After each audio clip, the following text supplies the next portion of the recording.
Would you believe me if I told you there was a city in America that looked like this? That's the city of Chicago over 130 years ago, and it looked like a whole other world. Often referred to as the White City for its gleaming neoclassical buildings, this historical architecture stands as a testament to human achievement and vision. This was the chosen location for the 1893 World's Columbian Exposition, also known as the World Fair. This looks nothing like Chicago does today.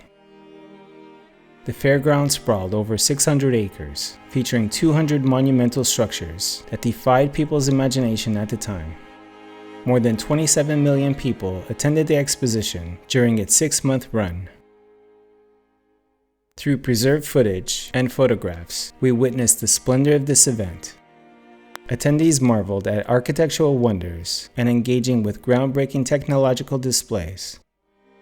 The liberal arts and manufacturers building alone covered nearly 32 acres, with the capacity to fit 4 of the great Roman Colosseums inside it and seat 300,000 people. Its vastness was almost incomprehensible. One of the event's most iconic images was the 65-foot golden statue of the Republic, gleaming in the sun and towering over the central lagoon of an elaborate canal system that was very similar to Venice. Visitors could cover more territory by traveling in Venetian-style gondolas through the canals that span through most of the fairgrounds. The fair also showcased the wonders of electricity, with entire buildings illuminated by thousands of incandescent bulbs.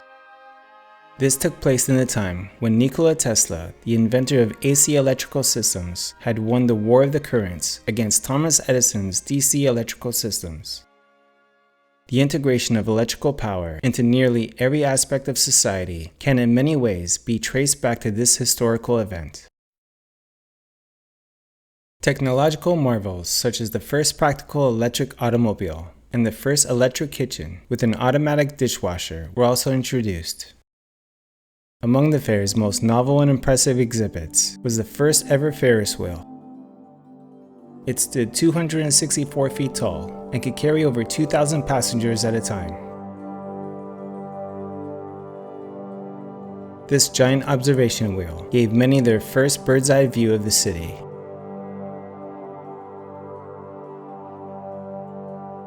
Another groundbreaking exhibit was the introduction of the moving walkway, a precursor to the modern escalator. As we delve deeper into the World's Fair events, a pattern begins to emerge, one that seems to defy the conventional history we've all been taught. In cities all over the world, we consistently see the same grand and ornate structures, civil engineering, and infrastructure projects being constructed on a colossal scale with an impossible time frame. As we observe the fairgrounds, a question lingers: how are these monumental structures built in such a time span? The official narrative suggests the exposition was built in just 2 years, but the logistical challenges of the late 19th century cast doubt on this rapid timeline.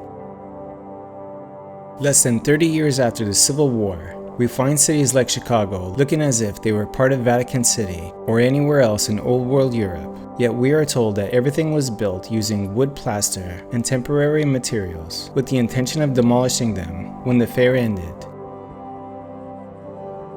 Furthermore, the reported materials used plaster jute fiber and other temporary substances raised concern about durability. With millions of visitors, the wear and tear on these hastily constructed buildings would have been significant.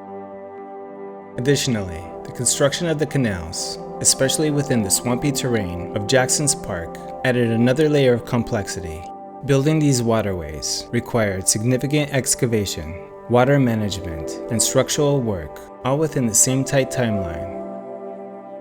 How did these structures and canals withstand the immense foot traffic, the elements, and the test of time, even if just for the duration of the fair? It's a puzzle that challenges the official narrative and fuels speculation. The architectural marvels of the fair, labeled as temporary, have long been a source of intrigue. Their intricate designs and sheer grandeur seem disproportionate for structures meant only to last for a short time. However, without exception, Some isolated buildings still stand today because some were constructed with permanent materials. Everything else got destroyed. We get a glimpse of the craftsmanship through structures like the Art Institute of Chicago and the Museum of Science and Industry. In Chicago's case, the majority of the fairgrounds did not need to be demolished because they were conveniently destroyed by a fire a few months after the event ended. Why were certain buildings constructed from permanent materials, and why did they so often hold the title of the world's largest buildings at the time? It raises the question, how could the world's largest buildings have been constructed with using mostly temporary materials? Are we to believe that just over a century ago, people made a habit of building some of the largest magnificent and ornate buildings ever seen, only to use them for a few months? Even if we disregard the buildings themselves, the earthworks involved in these projects would challenge modern capabilities and equipment under such tight timelines. And most importantly, why would they do all this just to destroy it?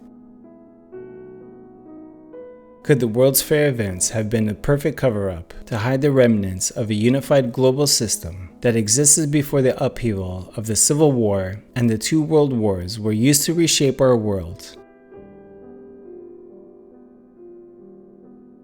The similarities between the narrative surrounding the fairs, the architecture, and the scale all seem to point to something more than coincidence.